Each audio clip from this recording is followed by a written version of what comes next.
We asked students 21 questions to get to know them, their program, and their experience at Salus University.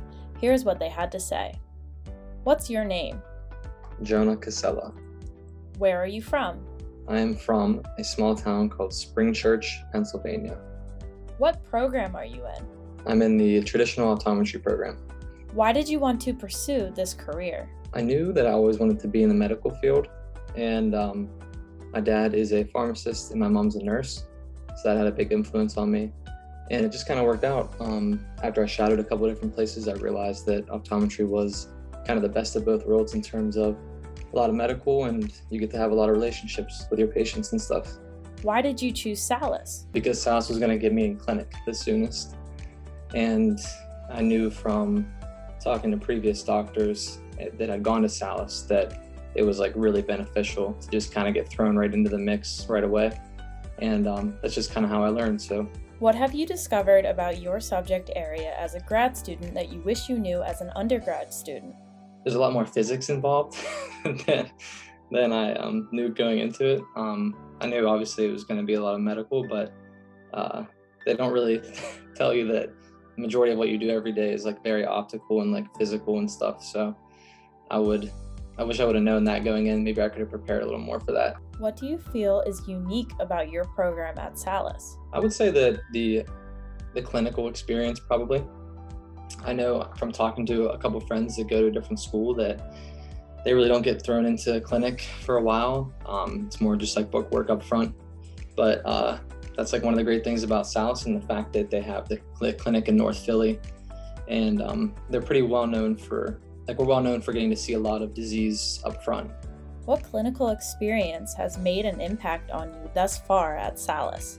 I would just say, in general, getting to work with multiple doctors in clinic, and just, the time, it just takes time getting used to like seeing different patients and stuff, but each doctor has a different background and a different thing they're good at, and being able to work with different doctors allows you to kind of expand your knowledge, and I think that was probably the more beneficial part. Have you had any discouraging or especially triumphant moments in the classroom or clinic? Well, I passed all my practicals. I guess that's pretty triumphant. Yeah, there's ups and downs with everything, you're going to make mistakes in clinic especially. But once you make the mistakes, you learn from it. And then the next time you see something similar to that case, then you know what to do. So you have a little moment of like, yeah, I remember this. What's been your favorite class so far? Probably clinical skills. I'm more of a hands-on person, so I think getting to be in the lab and actually learning the skills was my favorite part. Have you had any Eureka moments in the classroom or clinic? I would honestly say definitely in clinic, but more so, I guess now that I'm studying for boards as a third year. It's kind of nice now that we have been in clinic and stuff and we've had all of our classes that to go through it all, you kind of put things together and start piecing the puzzle together. And I've had plenty of moments studying for boards where I'm like, oh, okay, now I understand like the mechanism for what makes diabetic retinopathy, and so I would say now studying for boards, I've had a lot. Are you a part of any clubs or groups on campus? Private practice club is, I think, the only club I'm part of right now. But yeah, I like private practice club a lot. That's kind of the reason I went into optometry, was to do private practice. And the club has been great because they'll bring in speakers. Obviously it was more so before COVID, but they bring in speakers that are optometrists that own private practices, and they kind of talk about how they got there and the mistakes they made and give you some tips and stuff. So I think it's a really beneficial club if you're into that. What's your favorite study snack? I don't snack a lot in general. If it could be a drink, it's definitely coffee. What's your study strategy? The way I do it is either like watching it one time through. So either being there for the lecture itself and I take a lot of notes during the lecture, or if it's recorded, then watching the recording and taking a lot of notes. So I usually do that one time, and then once I have my notes, then I will just kind of go through probably like 2 more times before the test, the presentation and my notes, and put things in my own words and kind of get to the point where I can explain things without looking at the notes. That's usually how I go about it. It's been working so far. Where's your favorite spot to study on campus? Well, before COVID, it was in the Hafter building on the second floor. There's like a little student gathering room with a couple conference rooms and stuff, like pool table and whatnot. And that was pretty much where I was at the majority of the time with a couple people. We were pretty consistent up there. Other than that, it was the library, but now obviously it's my room. That's why it's like a mess right now because I have my board stuff everywhere. What advice would you offer a peer who might be struggling in a specific subject or class?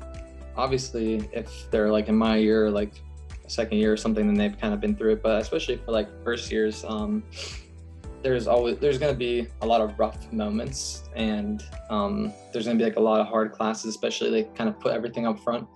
And it's just kind of being able to get through those moments because there's a much brighter world on the other side of that. And so if my advice would be to put your head down, make sacrifices up front with your time, and really solidify your GPA up front, because it doesn't really change much after that.